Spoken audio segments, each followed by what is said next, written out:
Assalamualaikum warahmatullahi wabarakatuh. My name is AMIRAH HANANI binti Nursha, 2190894, supervised by Lieutenant Colonel Kupusami anak lelaki Gopal, and my title for my research is Perception Towards Orientation Week.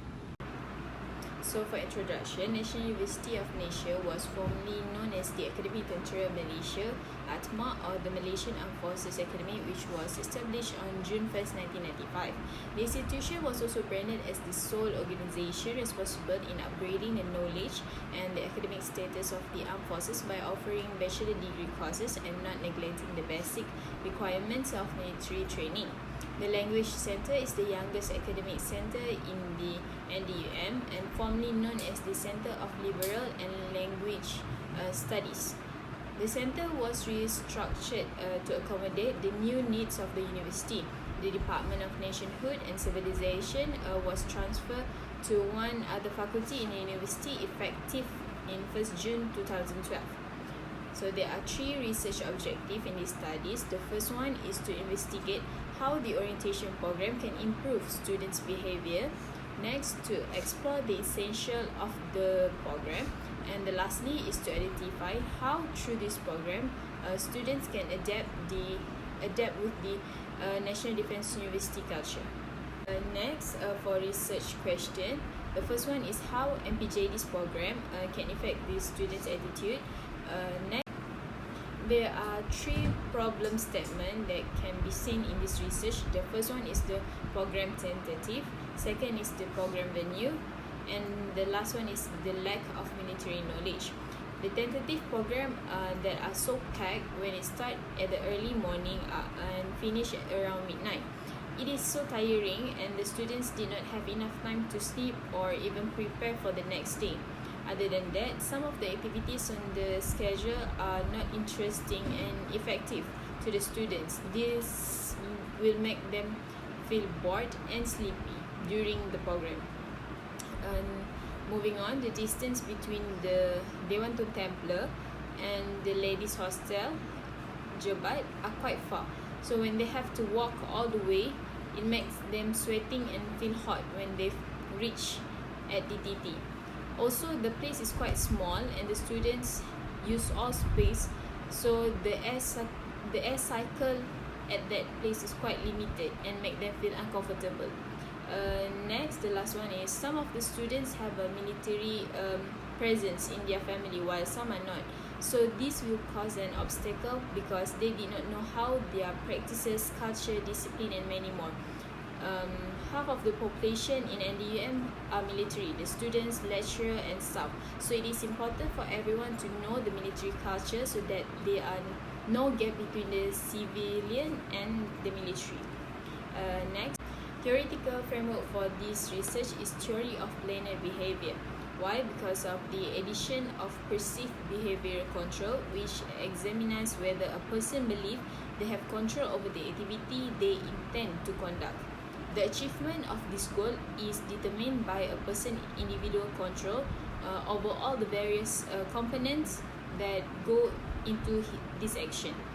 The theory of planned behavior distinguishes between an individual attitude, perceived behavioral control, and subject cultural norms, all of which influence an individual's intention and ultimately final behavior.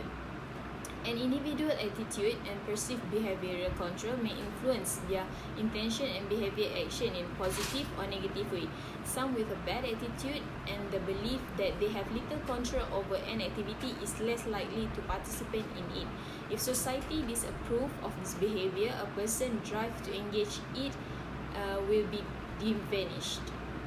Next, we move on to we're moving on to conceptual framework that include independent variable and dependent variable.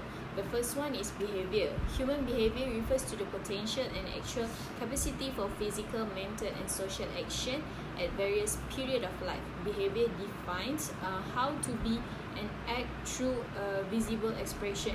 As a result, behavior is the most visible part of the personality, the most easily observed, while also being the most likely to be vulnerable by interpretation. Next is essential. Essential is a critical stage in one's development, is the ability to adapt to the new events or environment. Adaptation to the new culture or assimilation, one's feel and comfortable in the new surrounding and is able to manage effectively.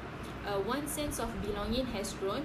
You may experience unexpected consequences with commencing university or a new academic year. Several theories have divided phase of adjustment to be understand and describe what is going through the adapting period. It is worth noting that adjustment stages are most commonly utilized in a cultural context when someone leaves their native nation and begins a new phase in a society. We're moving on to adaptation, where the process of adapting to diverse circumstances. The process through which a living item change somewhat over time in order to survive in a specific environment, or a change similar to this, to adjust to conduct in order to make living a certain location or scenario easier, to improve the functionality of sustainability of something for a specific purpose. For many new students, adjusting to a new environment is simple, but for others, it can be challenging and traumatic. Regardless of the program design, all orientation programs should have 3 goals: to introduce students to college life, acclimate students to their new surrounding, and allow the institution to meet the communities. There are a few previous studies that I used in this research, like effective programs are expected to result in lower students' retention rates, increased academic accomplishment, higher levels of emotional and social development, and more positive attitudes towards the school.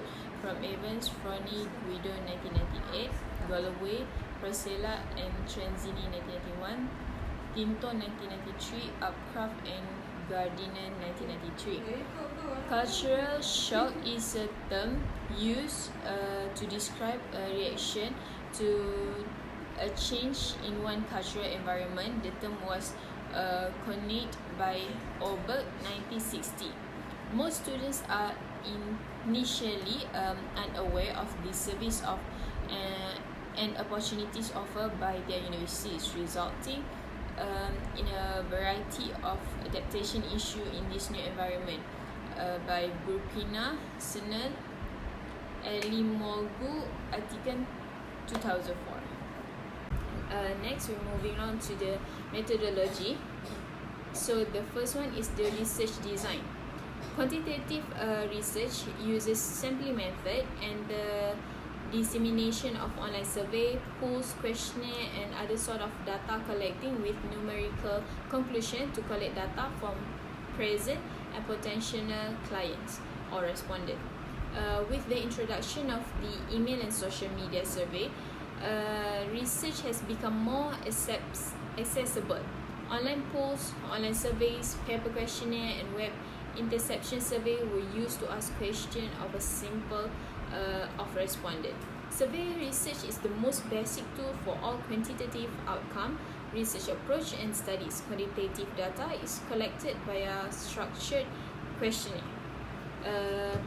For population and sampling, the population to whom we can apply our research finding will be determined by how we pick participants.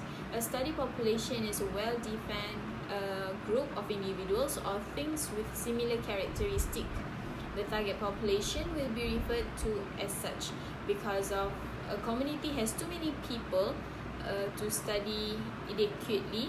A research is usually limited to one or more samples taken from it.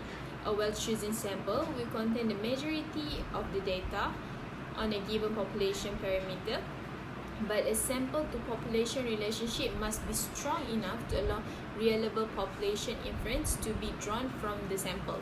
For this research, I choose the Language Center student from National Defence University of Malaysia as the respondent.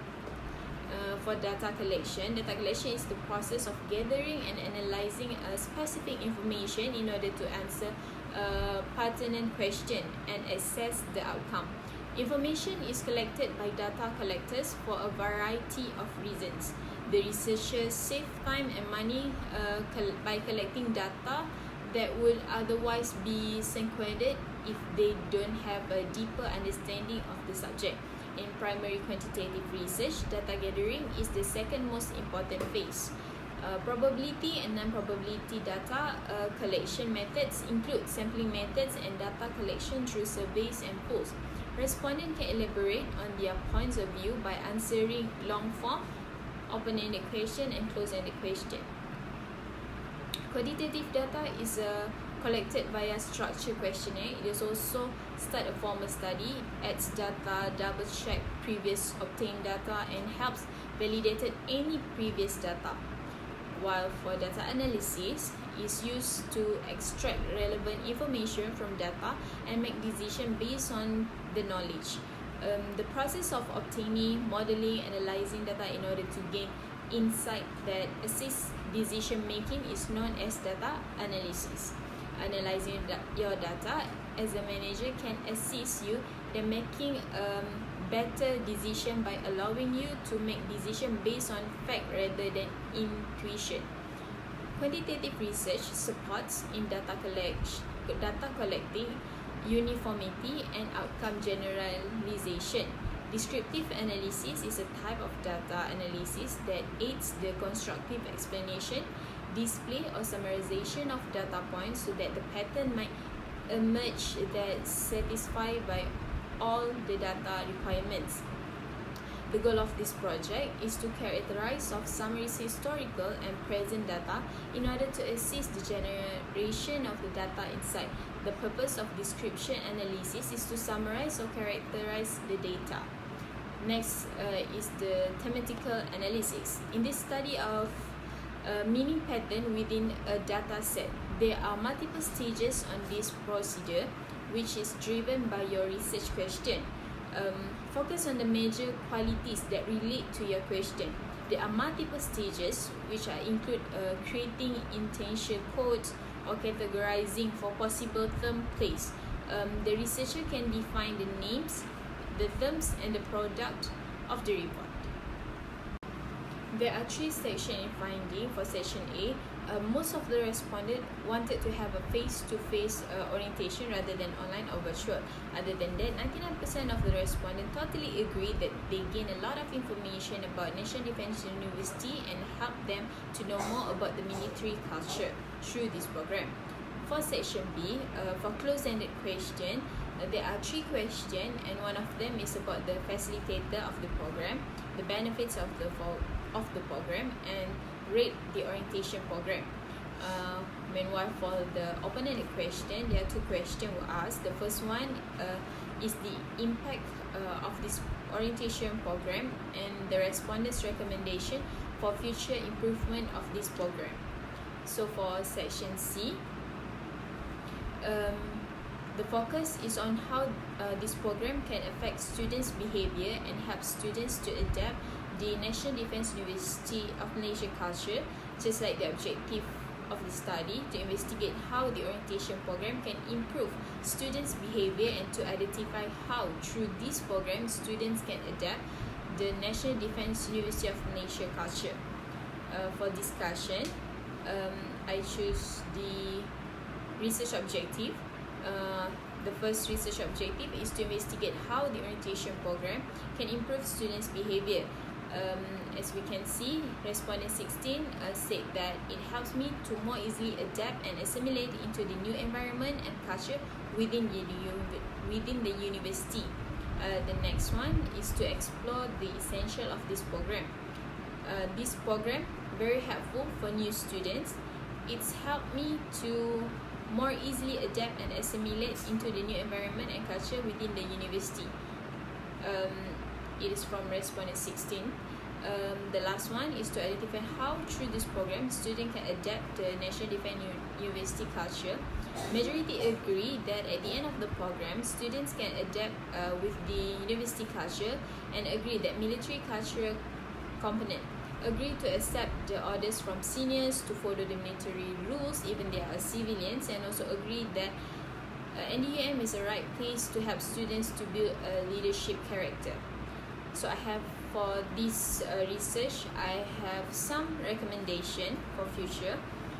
The first one is scope of the studies. Maybe the next researcher can choose not only language center faculty, you can choose other faculty, and also maybe can involve other universities so that the respondent will be large. And instead of only choose the respondent, the students as respondent, you can also use the organization or lecturer as your respondent. Next is to change the objective. Since if the next researcher want to involve other university, they can change the objective, like what is the differences between national defense universities and others universities orientation, because as we all know, we have the specialty of the military culture in National Defense University of Malaysia. The next one is use various types of methodology. I'm using quantitative. So instead of using quantitative, they can also use the qualitative. They can do an interview. So lastly is program tentative. Based on the research, most of the respondents claim that the program tentative should be filled with more exciting activity and reduce the talk session because it is boring and make them sleepy. Other than that, the time management, they are start too early and finish it too late, sometimes at the midnight. So the participant feels so tired and didn't get enough rest. Last but not least, for conclusion, this research was conducted to create opportunity for the next research to see the perception towards orientation week. Overall, the research objective and research question in this research have been successfully answered by the respondent. That is all from me. Thank you.